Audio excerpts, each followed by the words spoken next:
Bonjour et bienvenue à Nantes, une autre terre de cidre. Nous sommes en plein centre-ville, non loin de la Cité des Congrès, et nous allons nous promener dans le square de Pascal et Loïc Pérou. Les frères Pérou, ce sont des incontournables sur la ville. C'est le manoir de la Régate, le navire amiral, mais c'est également donc la brasserie Le Square. Pascal va nous concocter une recette qui correspond foncièrement à sa cuisine, teintée de traditionnel et d'exotisme. Ça vous tente? Allez, on file en cuisine. On se retrouve donc dans les cuisines du Square. Pascal Pérou, bonjour. Bonjour. Alors aujourd'hui, en plein centre-ville de Nantes, tu as opté pour une recette plutôt paysanne que n'aurait certainement pas renié ta grand-mère de Tinténiac. Tout à fait. Quand tu m'as demandé gentiment de préparer une recette à base de cidre, ça me rappelle tellement de souvenirs de campagne où là où je suis né avec Loïc. Je me suis dit le cidre, la volaille, les légumes de saison. Donc c'est pour ça avec son beurre breton, avec du lard. Et donc on va essayer de faire une petite recette très goûteuse pour l'automne et même l'hiver. Okay. On va commencer à tailler la volaille. Il y a une technique particulière pour attaquer une fait, volaille comme ça, crue? Il ne faut surtout pas forcer. Si vous forcez, c'est que vous n'êtes pas dans la jointure. Si vous n'êtes pas dans la jointure, là, faut repartir. J'aime bien enlever tous ces nerfs. Voilà. Puis sans oublier le solilès, bien sûr. Oui. En fait, j'aime mieux enlever le bréchet parce que c'est beaucoup plus facile pour lever les suprêmes tout à l'heure. Donc, tous ces petites parures là, il ne faut surtout pas les jeter parce qu'on peut faire un fond blanc derrière. Tac. J'aime bien laisser l'os sur les suprêmes. Comme ça, la chair à la cuisson ne rétrécit pas. D'accord. Alors avec un temps de cuisson qui va être différent, des suprêmes... Tout à fait. Les cuisses, ça met un petit peu plus de temps parce que c'est un peu plus épais. Ouais.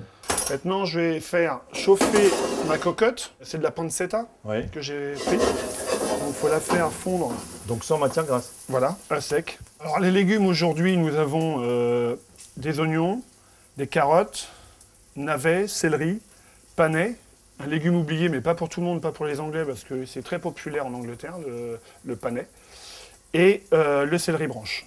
Ok, maintenant mes lardons ont jeté un peu leur gras, et c'est ça qui est intéressant. Le goût vient du gras. Donc là, je vais mettre à colorer mes morceaux de volaille. Donc là, on va juste colorer la viande.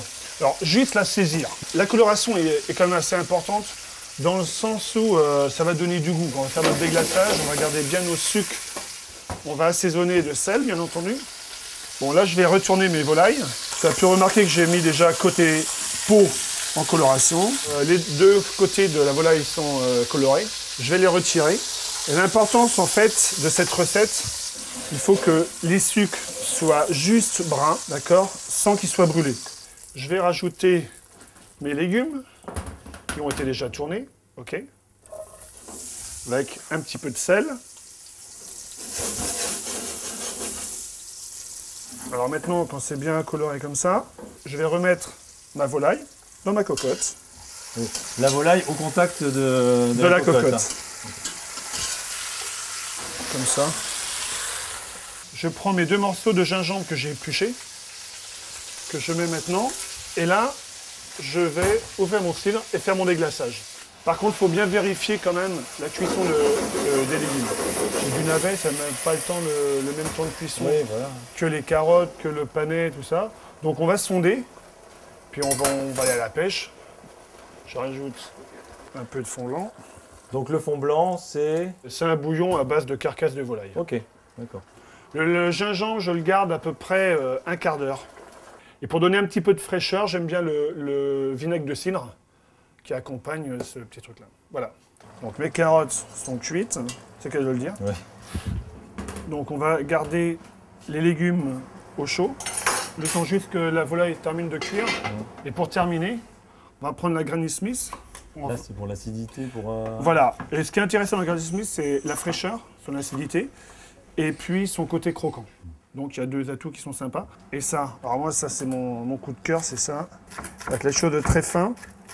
Donc maintenant, quand on a terminé de faire la pomme et la cive, déjà on peut le voir que la viande est cuite, les cuisses, elles sont déjà rétractées. Et ça veut dire que la viande est cuite. Là déjà on a un bon fumet de cidre. Je vais retirer mes 2 morceaux de gingembre. Et maintenant, on va rectifier la cuisson du fond de braisage. Tu as vraiment la pomme, c'est pas trop doux. Hein. Je vais mettre un trait de vinaigre de cidre Là, j'en ai mis quoi? Une cuillère à soupe. On va faire une petite julienne De céleri branche. de céleri branche. Ça va être un peu dans le même rôle que la Granny Smith. Voilà, donc j'ai tous mes éléments qui sont terminés. Je vais remettre tous mes légumes comme ça. Mes petits bâtonnets de pommes. On réchauffe un petit coup avec le couvercle. Et là, on est prêt à passer à table. Ça tombe bien. De la mignonnette. La mignonnette, c'est du poivre concassé, mais pas moulu. Donc voilà, donc on a dressé cette volaille. Ce qu'il ne faut pas oublier, c'est la cuillère pour aller chercher le fond de braisage. Parce que le fond de braisage est vraiment intéressant. Un petit bout de suprême. C'est fameux. Mais avec quoi est-ce qu'on pourrait accompagner ce plat? Alors on pourrait l'accompagner d'un cidre acétonique, bien sûr, qui se marierait très bien avec les légumes de saison automnale, ce qui me paraîtrait un judicieux mariage. Bah écoute Pascal, je te remercie infiniment pour cette belle recette conviviale. Merci à vous parce que ça m'a permis de voyager et retourner un peu en enfance, parce que tous mes souvenirs d'enfance sont aussi dans cette assiette. Et ça se sent. Merci. Et quant à nous, on se donne rendez-vous sur une prochaine Terre de Cidre.